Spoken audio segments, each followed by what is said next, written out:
رومي رحمه الله په خپل کتاب مثنوي کې یو واقعه لیکلې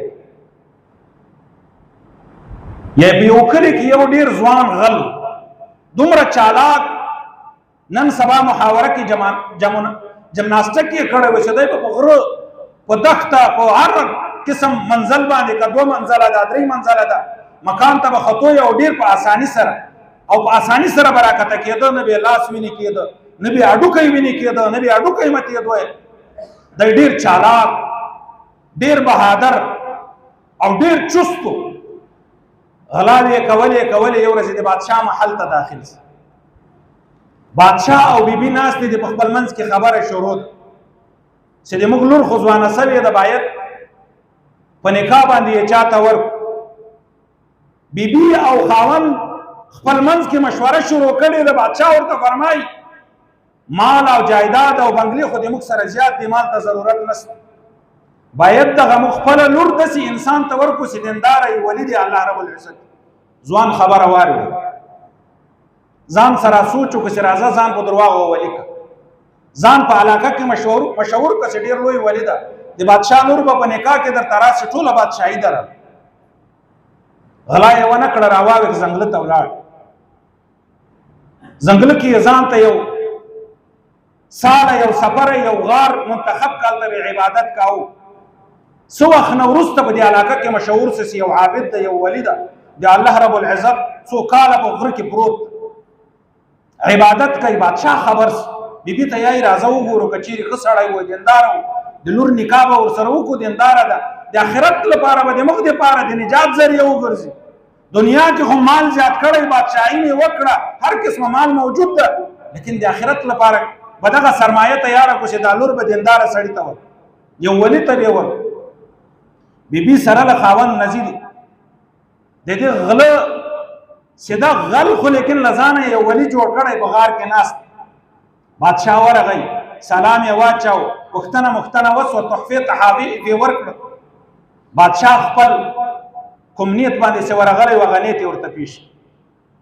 چې د ما خو دغه اراده ده د ما یوه لور پېغله سوې ده زه د تا سره په دې علاقه کې مې دیندار کس کتو یې زه خبر سوم چې تر تا دیندار نسته او ته ولي یې ما ته معلومات اوسه زه د تا ته په نکاح درکړم دغه څه ورته یې چې ای بادشاه سلامت ما ته پته ده چې ته په دې مقصد راغلی ته خبر یې په کومه ورځ چې تا دغه مشوره کوله د خپلې بیبي سره په هغه ورځ کې زه د تا کور ته د غلا لپاره درغلی ما د تا دغه خبرې چې د تا د بیبي سره تا مشوره کوله دا مې واورېده او زه رالم د دینداري لپاره دی ولایت لپاره په دې غار کې کېنستلم او په ځان کې مې هغه دین عملي کړ الله رب العزت طرف ته متوجه سوم محبت دی الله رب العزت مې په زړه کې پیدا کاوه کېنستی په یو نیت باندې هم لیکن الله رب العزت دې ما په زړه کې قدرتي محبت داخل اے بادشاه ته تا خو یو لور ده که داسې په صلاح و لورانې دې راولې ما ته په نکاح کې راکوې دغه محبت دی الله رب العزت په نه کم پیدا ما ته د تا د دنیا او د تا د بادشاهي او د تا د لور سره د نکاح نه زیات محبوب دی الله رب العزت محبت نو محترم ورونو کله چې انسان سره د الله رب العزت محبت پیدا شي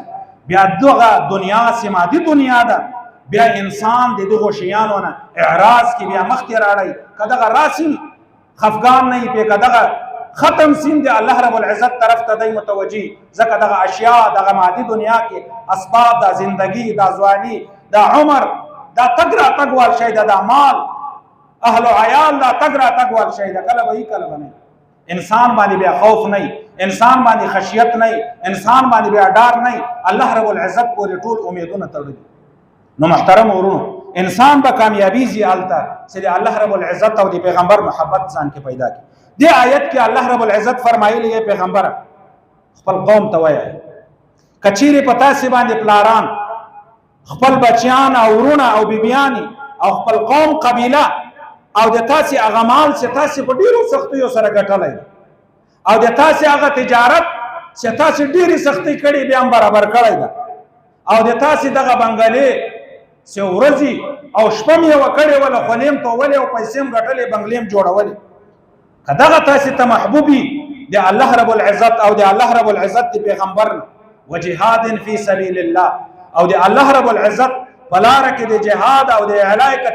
کلمت الله نزيات دغه شیان درته محبوبي فتربصوا بیا انتظار وکړئ د بدې ورځ بیا یو بده ورځ راتلونکې ده حتى یأتي الله بامره والله لا يهدي القوم الفاسقين. الله رب العزت فاسق ګناګار د دنیا مجنون هغه انسان چې د الله رب العزت د دین نامخ اړولای الله رب العزت یې دغه انسان ته هدایت نکوم بیا به ما مخ ترازی او ما ته خپل امتحان راکړي. نو هر انسان باید کوشش وکړي دنیا وګټي بده خبره نه ده لیکن محبت دی الله رب العزت سره د سکار چې پیغه باندې الله رب العزت خپکیږي هغه دنیا پریږدي دی الله رب العزت د خفقان دی هغه کار کډیر مشقتي لیکن دی الله رب العزت رضا سبب